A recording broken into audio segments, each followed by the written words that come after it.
Good morning. Good morning, everybody. It's Monday again. A couple of technical hitches there this morning. An error report came up on my computer there, so hopefully you can see and hear me okay. And if you can and you're with me, give me a thumbs up, or if you're feeling extra kind today, you can give me a little heart emoji. I'm a little bit later this morning than usual because of those technical issues, and then I just had, do you ever have a morning where literally anything or everything that could go wrong does go wrong? Well, that was my morning. I had one of those mornings. But here we are, it's Monday morning. Grab yourselves a cuppa, sit down, relax, and today's topic is all about self-acceptance and how to cultivate more self-acceptance. But before we start, let's just take a moment to put our feet flat on the ground and to get comfortable on our chair. You can put one hand on your heart chakra, one hand on your solar plexus, which is just here.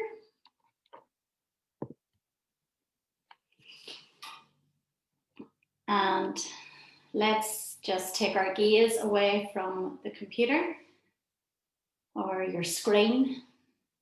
And let's just take a few nice breaths into our heart space.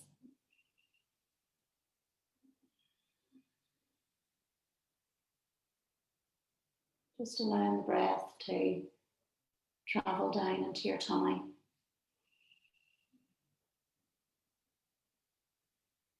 Just feeling your belly expand and fill on the in-breath and feeling the belly empty on the out-breath.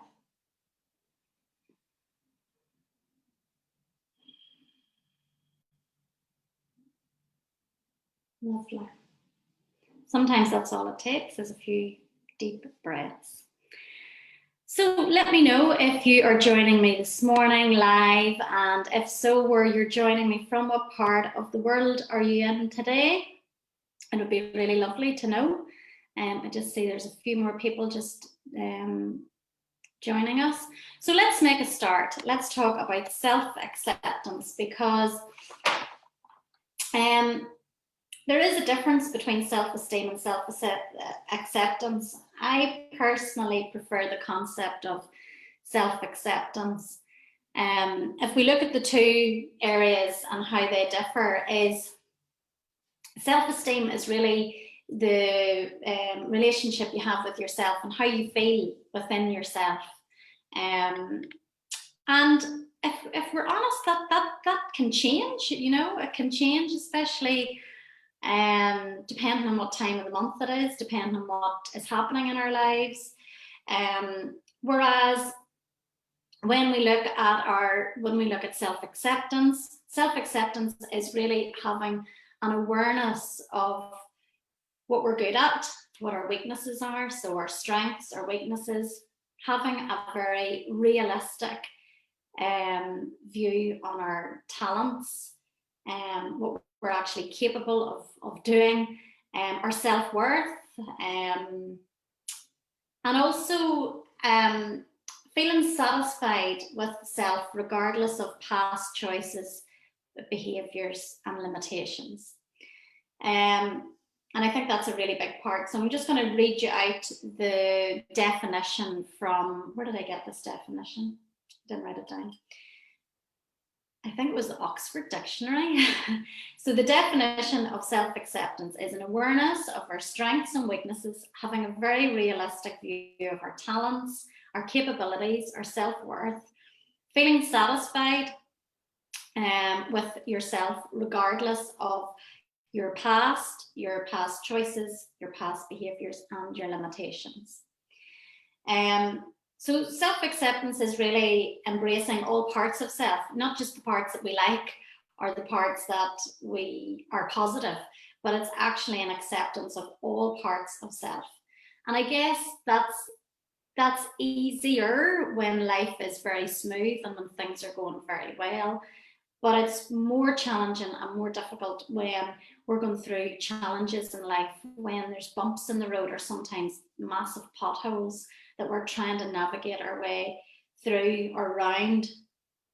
I guess every video that I have done up until this point has been about self-acceptance. And so if you go back and look at all the titles of the videos, they're all they've all got self-acceptance at the core of what I'm really talking about. But I thought today I would give you my kind of top tips on how to accept, how we can accept ourselves more. And at the end, I'm going to share with you one of my favorite poems about self-acceptance. I guess the first thing to start off with is to let go, to be willing to let go. And what I mean by that is, if we want to accept ourselves at a deeper level, we need to be willing to let go of shame, of self-blame, of doubt. We need to be willing to let go of those things.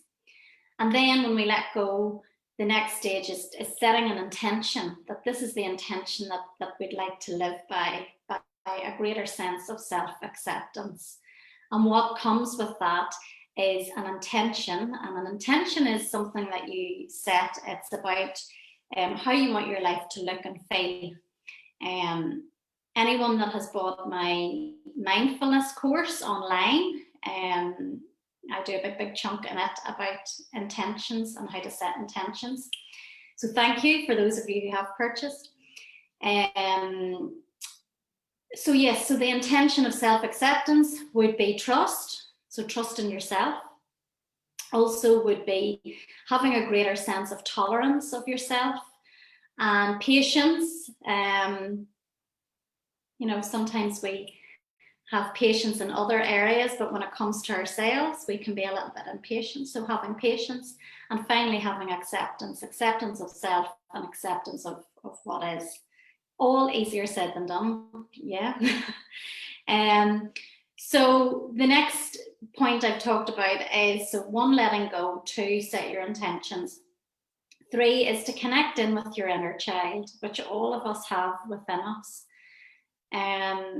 Connect in with that inner knowing and that inner part of self, and practice kindness and compassion. Those are 2 really important elements of self-acceptance. None of us are perfect. None of us have it all figured out. You know, we're all on this journey. Some of us are at different stages, and that's okay. We are where we're meant to be at this time. So again, just trusting that journey, but also having a deep sense of tenderness with yourself that I talk about quite a lot.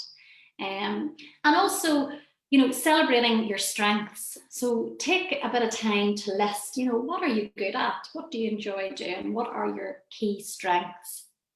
Sometimes we have a tendency to focus on the things that, you know, our weaknesses, or the things that we can't do. But it's about recognizing those, but not being harsh with ourselves. So that's another element as well, is about becoming our own inner champion rather than our inner critic. So just becoming mindful of your thoughts, what thoughts pop into your mind about yourself, and are those thoughts harsh, judgmental, and very critical? And if they are, you know, a wee bit like a dimmer switch, if you can, try and just tone down that dimmer switch when you hear that voice arising, and bring up the inner champion. And the inner champion is the one that is kind, compassionate, and gentle. So be your own inner champion, not your inner critic. What I have found to be really helpful in my journey is to seek out a tribe of like-minded people, people that are going to hold a mirror up to you for your journey of self-acceptance, the people that accept you just as you are, that you don't have to pretend you are someone else. So having that support system is really, really beneficial. And, you know, all of us are human beings having a human experience. And in order to do that, we face challenges. That is a huge part of self-acceptance, is knowing that there will be challenges in our lives, and it's how we overcome those challenges and accept those challenges. But also knowing that as part of the human experience, we all make mistakes, you know, we all make mistakes. So it's about forgiving ourselves, letting ourselves off the hook, taking that big stick that perhaps you beat yourself up with for making the wrong choice. And, you know, when we live in our past, when we live in things that happened in our past, it robs us from the present moment. You know, it steals us from this moment right here. You know, you can't be present in this moment if we're way off in the past. So mindful practice is also hugely beneficial. But forgiving yourself for the past, letting yourself off the hook. And also, you know, not falling into this comparison trap, which is hugely, it's just such a huge thing now, isn't it, with social media, this comparison trap. And I did a whole video on that. So not comparing yourself with others and where you're at in your journey. Again, having a deep acceptance of where you're at and trusting that. There's a lovely analogy of, you know, where our life is like a wee bit like seasons. And I love that. I love nature, but I also love that analogy that, you know, it's not always summer in our lives. It's not always springtime in our lives. So springtime is about new beginnings and putting new seeds in and growth and change. And summer is about, you know, freedom. And, you know, I always associate summer with being very carefree. And then autumn is, you know, the shedding of, the letting go of, and that can be a painful process. And then as we move into winter season, that could be the season of hibernation. So what I'm saying is we're not all meant to flourish and grow at the same time. So we need the hibernation, we need the letting go process in order for the other seasons to work perfectly, if that makes sense. And just knowing that we're all work in progress, you know, being able to look yourself in the mirror and go, okay, I am perfectly imperfect and I am work in progress. And part of that is accepting that there will be times in all of our lives that we fail, and failure is, in my opinion, part of life. And it is certainly a place where I have learned the most lessons in as well. But again, we have this stigma, don't we, again, about failure, but actually it can be a really good thing. So those are my top tips for self-acceptance. I hope it all makes sense. Who is on this morning? Oh, hiya Maeve, hiya Liz, how are you? Hope you're well. So I'm just going to share with you a poem about self-acceptance, which I love, if I can find it here. Let me see. I was going to share the screen, but I'm not sure that I actually can share the screen for this one. Okay.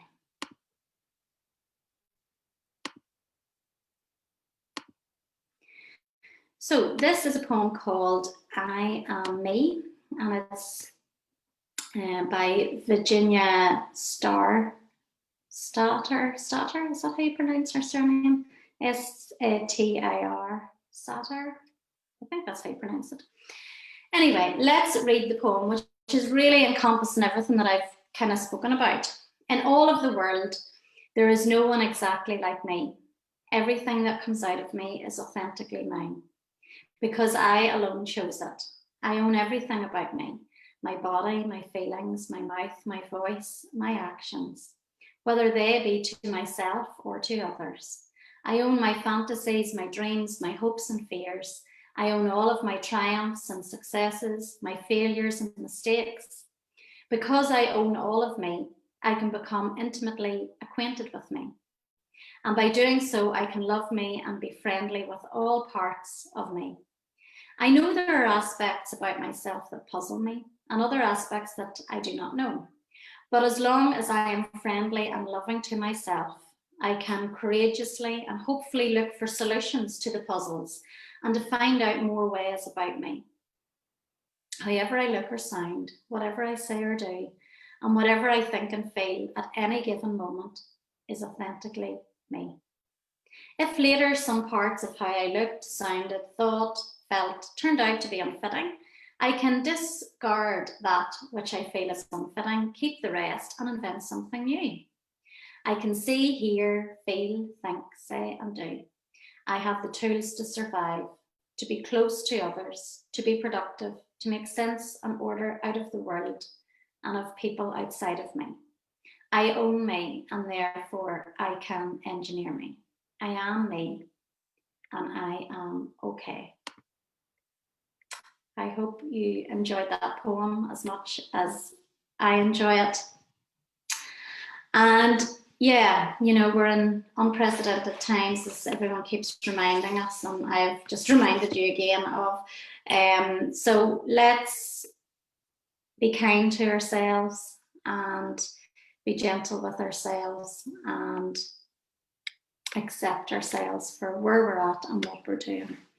Okay, thank you for joining me today, and I look forward to catching up next Monday. Take care. Bye.